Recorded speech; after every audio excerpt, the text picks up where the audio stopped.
नमस्कार दोस्तों, पाथफाइंडर में आप सभी का स्वागत है। मेरा नाम है डॉक्टर महिपाल सिंह राठौड़ और आज इस लेक्चर में हम डिस्कस करेंगे ईरान के खुजिस्तान प्रांत में चल रहे वाटर क्राइसिस और उसके बाद हुए दंगों के बारे में। अब हम सब ने ये बचपन में सुना था कि वर्ल्ड वॉर 3 पानी के कारण होगा, तो वर्ल्ड वॉर का तो पता नहीं, लेकिन दंगे, पॉलिटिकल इंस्टेबिलिटी, ये सारी चीजें हमारे जीवन काल में ही हमें देखने को मिल रही हैं। लेकिन आगे बढ़ने से पहले आपको बताना चाहता हूं कि अनअकैडमी ऐप पर आप मुझे इस आईडी पर फॉलो कर सकते हैं। कल और परसों मेरी स्पेशल क्लासेस जो होने वाली हैं उनका लिंक आपको नीचे पहले कॉमेंट में मिल जाएगा।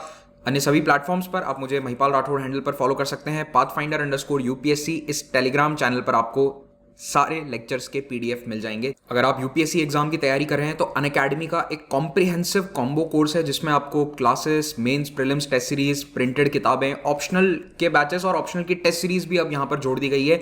ये सारी चीजें आपको एक साथ मिल जाएंगी for a fraction of the cost जो आपको अन्य कहीं ऑफलाइन या ऑनलाइन इंस्टीट्यूट्स में मिलेगा। लेकिन ये जो प्राइसेस हैं 1 अगस्त से इंक्रीज होने वाली हैं, तो इस वक्त सबसे बेहतर मौका है सब्सक्राइब करने का इस कोर्स को। इस कोर्स पर ओवरऑल 35% डिस्काउंट अभी चल रहा है और अगर आप महिपाल कोड यूज करेंगे तो फर्दर 10% डिस्काउंट आपको मिल जाएगा and you can get this entire package for just 49,680 rupees.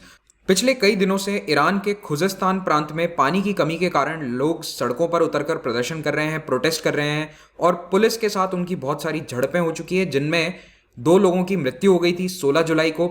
उसके बाद ये प्रोटेस्ट थोड़े और वायलेंट हो जाते हैं, एक और व्यक्ति की डेथ हो गई, एक पुलिसमैन की भी मृत्यु हुई है। तो ऐसे में ये जो पूरे प्रोटेस्ट हैं they have taken the shape of a right. Iran के सोशल मीडिया पर कई तरह के वीडियोस सर्कुलेट हो रहे हैं जिनमें प्रदर्शनकारी पुलिस से भिड़ते नजर आ रहे हैं, प्रॉपर्टी को भी डैमेज कर रहे हैं, पुलिस भी उन पर बल का प्रयोग कर रही है। 21 जुलाई को ईरान की सरकार ने माना कि 3 लोगों की डेथ हो चुकी है इन प्रोटेस्ट में और खुजिस्तान प्रांत में लोगों को समझाने के लिए, इस वाटर क्राइसिस को सॉल्व करने के लिए ईरान की सेंट्रल गवर्नमेंट ने एक डेलीगेशन भी भेजा है। लेकिन इस डेलीगेशन के भेजने से शायद ये समस्या अभी सॉल्व नहीं हुई है क्योंकि डेलीगेशन अभी तक तो कुछ कर नहीं पाया है। अब चिंता की बात यह है कि ईरान के दूसरे एरियाज में भी लोग इन लोगों के सपोर्ट में सड़कों पर उतर रहे हैं, जैसे कि तेहरान में, कैपिटल में भी प्रोटेस्ट हुए थे जिसमें इन लोगों को सपोर्ट किया गया और दूसरे प्रांत से कई लोग पानी खरीद कर खुजिस्तान भेज रहे हैं। हालांकि इससे कुछ होगा नहीं क्योंकि कुछ टैंकर्स पूरे प्रांत की समस्या को सॉल्व नहीं कर सकते। लॉन्ग टर्म सस्टेनेबल सॉल्यूशंस को निकालना जरूरी है। तो ईरान के सोशल मीडिया पर Khuzestan is thirsty, Khuzestan has no water जो है कई दिनों से ट्रेंड कर रहा है। अब इस पूरे क्राइसिस के पीछे रीज़न क्या है कि ईरान में पिछले 50 सालों का सबसे भयंकर सूखा पड़ रहा है। ईरान में ड्रॉट की कंडीशंस हैं और ड्रॉट के कारण, पानी की कमी के कारण, ना तो लोगों के घरों तक पानी पहुंच रहा है, ना खेती के लिए पानी है, ना पशु पक्षियों के लिए है। और सबसे बड़ी प्रॉब्लम ये हो जाती है कि जब पानी नहीं है तो हाइड्रो इलेक्ट्रिक प्रोजेक्ट्स ठप पड़ जाते हैं, बिजली का उत्पादन नहीं हो पाता, जिसके कारण पावर ब्लैकआउट्स हो रहे हैं, बिजली कई कई घंटों तक जा रही है और उससे लोग गर्मी में और ज़्यादा परेशान हो रहे हैं।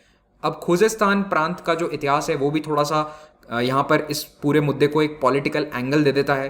किस तरह से, मैं आपको बताता हूँ। आप देख पा रहे होंगे कि ये इराक का बॉर्डर प्रोविंस है।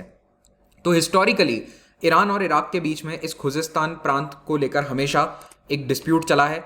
मतलब not just Iran and Iraq modern day countries, बल्कि पहले भी जो यहाँ एम्पायर्स थे उसमें इस एरिया में हमेशा कंट्रोल के लिए एक लड़ाई चलती रहती थी। अब आपको शायद पता ही होगा कि ईरान दुनिया के कुछ चुनिंदा शिया मेजॉरिटी कंट्रीज में से एक है। यहाँ पर शिया मेजॉरिटी है, ऑलमोस्ट 90% आबादी शिया है, सरकार में शिया गवर्नमेंट सब कंट्रोल करते हैं। तो यहाँ पर सुन्नी जो है वो माइनॉरिटी में है। अब बाकी पूरा जो यहाँ आसपास का अरब कंट्रीज हैं ये सब सुन्नी मेजॉरिटी हैं, लेकिन ईरान इकलौता एक शिया मेजॉरिटी देश है। बड़े देशों की मैं बात कर रहा हूँ। तो Iraq Sunni majority, Saudi Arabia Iran का जो मेन ओपोनेंट है वो भी सुन्नी मेजॉरिटी।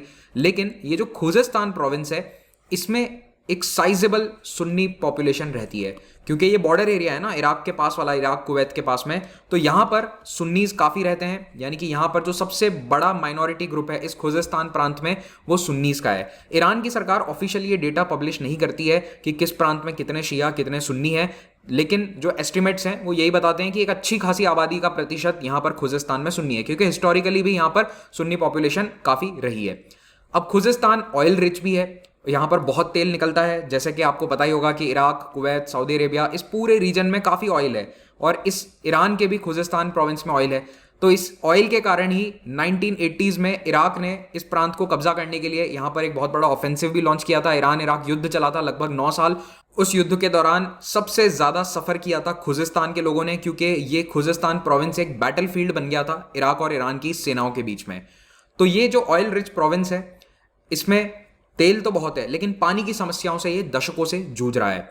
2021 का जो साल है वो इस प्रांत के लिए बहुत मुश्किल भरा रहा है, क्योंकि एक तो टेम्परेचर काफ़ी ज़्यादा है, ऊपर से ड्रॉट चल रहा है। इसके कारण पानी की कमी और इलेक्ट्रिसिटी ब्लैकआउट्स दोनों के कारण लोग सड़कों पर उतरे हुए हैं।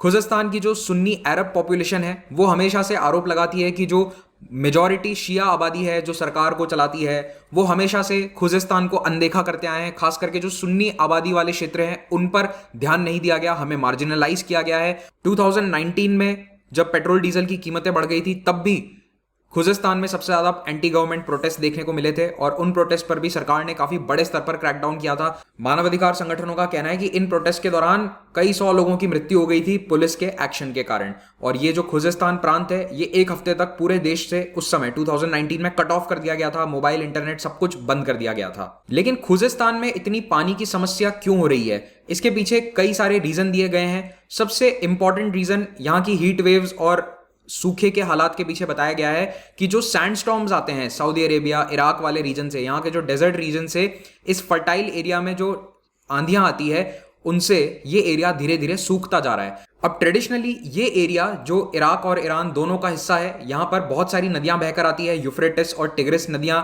मिलकर बनाती हैं शात अल अरब। तो शात अल अरब इराक का सबसे बड़ी नदी है वहाँ की, और यहाँ से खुजस्तान में भी बहुत सारी नदियां हैं जो आकर इसमें मिल जाती हैं। तो ये जो एरिया है ये काफ़ी फर्टाइल है। आप यहाँ से सैटेलाइट इमेजरी में भी देख पा रहे होगे कि आपको कई सारे खेत, यहाँ ग्रीन कलर में जो एरियाज नजर आ रहे हैं ये सब खेती वाला एरिया है, एग्रीकल्चर लैंड है। तो पूरे आसपास के डेजर्ट एरिया के बीच में, यानी कि ये वाला जो पूरा डेजर्ट है इसके पास में ये काफ़ी फर्टाइल एरिया हमेशा से रहा है। लेकिन पिछले 4 दशकों से ईरान और इराक दोनों की सरकारों के मिसमैनेजमेंट के कारण, लगातार चल रहे युद्धों के कारण यहाँ पर वाटर मैनेजमेंट पूरी तरह से गड़बड़ा गया है। इनफैक्ट इराक के शात अल अरब वाटर वे में भी पानी की बहुत समस्या है। यहाँ पर जितने भी ये डेल्टा रीजन में वेटलैंड्स हैं वो पूरी तरह से खराब होते जा रहे हैं। इराक में भी समस्या है, और यहाँ पड़ोसी खुजस्तान में यानी ईरान में भी अब ये प्रॉब्लम्स देखने को मिल रही हैं कि नदियाँ पूरी तरह से सूख रही हैं। इस मैप में आप यहाँ देख सकते हैं कि करुण नदी यहाँ की सबसे बड़ी नदी है, और इस पर कई सारे डैम्स भी बनाए गए हैं। यहाँ पर टिग्रिस और यूफ्रेटिस आकर मिलकर शात अल अरब वाटरवे बना रही हैं इराक में। ठीक है, ये ईरान है और ये इराक है। तो अब ईरान की जो केंद्र सरकार है, राष्ट्रपति हसन रूहानी है, वो इस साल के ड्रॉट को जिम्मेदार ठहरा रहे हैं खुजस्तान की समस्याओं के पीछे। इनका कहना है कि बारिश पिछले साल के मुकाबले 52% कम हुई है। लेकिन खुजस्तान के जो लोकल नेता है उनका ये कहना है कि अगर खुजस्तान में वाटर इनसिक्योरिटी है, यहाँ के लोगों के लिए पानी सुरक्षित नहीं है, तो कल को पूरे देश के लिए नहीं होगा। और थोड़ा सा इनका जो स्टेटमेंट है वो इंग्लिश ट्रांसलेशन मैंने जब इसका पढ़ा तो पता नहीं क्यों मुझे ऐसा लगा कि ये पानी की बात नहीं कर रहे हैं। I think he was talking about the overall security of the country. अब पता नहीं है, देखो वो कुछ चीज़ें ट्रांसलेशन में खो जाती हैं कि शब्दों के लाइंस के भाव क्या हैं, वो भाव हमें समझ में नहीं आते हैं जब भाषा अनुवादित होती है। तो इन्होंने ये भी कहा कि पानी की कमी इसलिए हुई है क्योंकि केंद्र सरकार ने खुजस्तान की नदियों का जो इस्तेमाल है वो ढंग से नहीं किया, पानी का दोहन ठीक से नहीं किया गया है, डैम्स बना दिए गए हैं बहुत सारे बिना सोचे समझे। अब हालांकि डैम बनता है तो उससे हाइड्रो पावर ही जनरेट होगा, लेकिन वो हाइड्रो पावर मिल ही नहीं रहा क्योंकि पानी नहीं है। पानी नहीं है तो बिजली का उत्पादन कैसे होगा? तो जैसे करुण नदी के ऊपर एक बहुत बड़ा डैम बनाया गया था, करुण 3, और इस करुण 3 डैम से ईरान के दक्षिणी हिस्से में बहुत बड़े एरिया में बिजली जानी थी, लेकिन इस डैम में अभी हाइड्रो इलेक्ट्रिसिटी का जनरेशन ही नहीं हो पा रहा। लोगों का और वाटर एक्सपर्ट्स का यह भी मानना है कि पानी की कमी के पीछे एक और कारण है कि पानी को इल्लीगली दूसरे एरियाज में ले जाया जा रहा है, खास करके खेती के लिए। तो खेती यहाँ पर हमेशा होती थी, लेकिन जैसे जैसे दबाव बढ़ता जा रहा है, पानी की ज़रूरतें बढ़ रही है, लोग बढ़ रहे हैं, वैसे ही यहाँ पर नदियों से लोग इल्लीगली पानी एक्सट्रैक्ट कर लेते हैं पंप लगाकर, और वो डेट पाम की खेती के लिए उसको इस्तेमाल करते हैं। तो इस करुण नदी को ही अगर देख लो आप तो इसके आसपास का पूरा ये जो ग्रीन कलर का एरिया है यहाँ पर डेट पाम की खेती होती है। तो ये सारा पानी इन नदियों का एक्सट्रैक्ट कर लिया जाता है, चुरा लिया जाता है वाटर माफियाज के द्वारा खेतों में ले जाने के लिए, और ये वाटर माफिया घरों तक भी पानी को सप्लाई करते हैं। तो खुजस्तान के नागरिकों का ये कहना है कि हमारे पास टैप वाटर यानी नल का पानी तो कभी था ही नहीं, हम वैसे भी पानी खरीदते ही थे, लेकिन अब वो खरीदने के लिए भी पानी हमारे पास बचा नहीं है। वाटर माफिया भी वाटर कहाँ से लेकर आएगा अगर पानी बचा ही नहीं नदी में। पानी के साथ साथ बिजली की समस्या ने भी लोगों की तकलीफों को बढ़ा दिया है। एक तो गर्मी बहुत ज़्यादा है, 40-50 डिग्री के बीच में यहाँ पर टेम्परेचर रहता है, और दूसरा पानी की मोटर से ही तो पानी ऊपर छत पर टंकी में जाता है, तो वो इलेक्ट्रिसिटी नहीं है तो वाटर को पंप कैसे करोगे आप वाटर टैंक्स में? तो ये दोनों समस्याएं आ गई हैं, एक दूसरे की पूरक हैं। अब साइंटिस्ट का ये कहना है कि क्लाइमेट चेंज के कारण दुनिया भर में अकाल बढ़ रहे हैं, अकालों की फ्रीक्वेंसी बढ़ रही है, ज़्यादा अकाल आते हैं। पहले जहां 5-10 साल में एक अकाल आता था, अब हर दूसरे तीसरे साल आ रहा है और उसकी इंटेंसिटी भी बढ़ रही है। पानी की कमी के कारण खेती पर सबसे ज़्यादा असर पड़ता है और उसके कारण आबादी की फूड सिक्योरिटी पर असर आएगा। अगर कुछ उगेगा ही नहीं खेतों में तो लोग खाएंगे क्या? और ये समस्या केवल ईरान में है ऐसा नहीं है, पूरी दुनिया में क्लाइमेट चेंज के कारण ड्रॉट्स देखे जा रहे हैं, अकाल देखा जा रहा है। हाल ही में पश्चिमी अमेरिका में बहुत ही बड़ा ड्रॉट देखा गया है। पूरे वेस्टर्न यूएसए के अंदर ड्रॉट की कंडीशंस हैं 2021 में। 2020 के अंत में एक रिपोर्ट आई थी यूएन की, उसमें ये कहा गया था कि दुनिया के 300 करोड़ लोग पानी की कमी से जूझ रहे हैं, यानी कि 300 करोड़ लोगों के पास पीने का प्रॉपर पानी नहीं है। जितना उनकी ज़रूरत है उतना पानी उनके पास अवेलेबल नहीं है और इसके पीछे बहुत बड़ा रीज़न क्लाइमेट चेंज है। तो इसी के साथ ये आज का लेक्चर समाप्त करते हैं और उम्मीद करते हैं कि भारत में ऐसी परिस्थितियां ना आए कि पानी की कमी के कारण पॉलिटिकल इंस्टेबिलिटी देखने को मिले।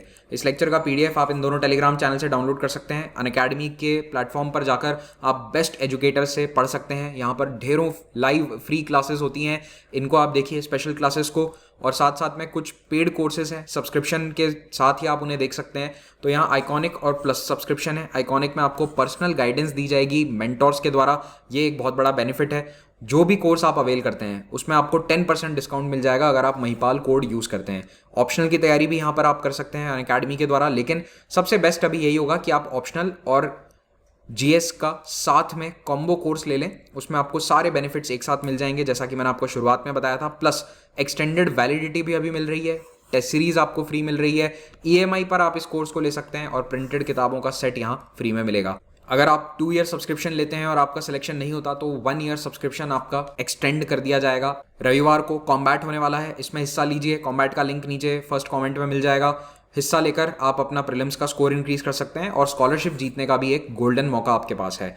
अगर आपसे कोड कहीं पर पूछा जाता है तो you can always use this code to unlock combat और एनी अदर फ्री कंटेंट। कोई भी क्लास अनलॉक करने के लिए आप अनअकैडमी प्लेटफॉर्म पर मेरा कोड इस्तेमाल कर सकते हैं। हमारी 3 फ्री टेस्ट सीरीज चलती हैं, इनको भी अटेम्प्ट कीजिए। प्रीलिम्स के अंदर अपना स्कोर बढ़ाइए। पाथफाइंडर टेस्ट सीरीज का लिंक आपको नीचे कमेंट में मिल जाएगा। Thank you very much for watching this. Have a great day.